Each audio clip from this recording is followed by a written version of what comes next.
stuck on something here. Let's see.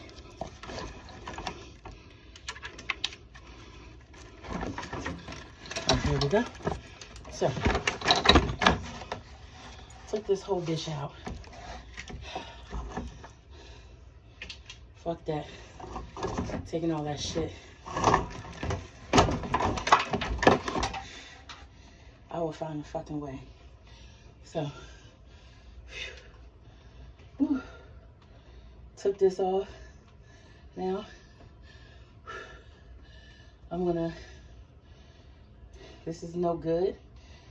And like I said, it wasn't hard. It's easier if you just take the hoses off. From either end, if you take the hoses off, and you can pull that right from the engine bay. Fuck. But yeah. Whew. Like I said, yeah, I'm sweating. It's hot as fuck in my garage, but I get shit done.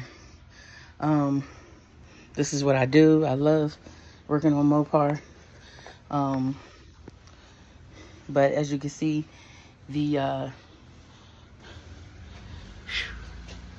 this is what I was telling you about. If y'all can see, it's molded. So me trying to take that off is just gonna crack it. I don't know who had a smart eye fucking idea of doing it like that. But either way, I worked around it and got this motherfucker out. So now it's time to install the new one. And I'm gonna sit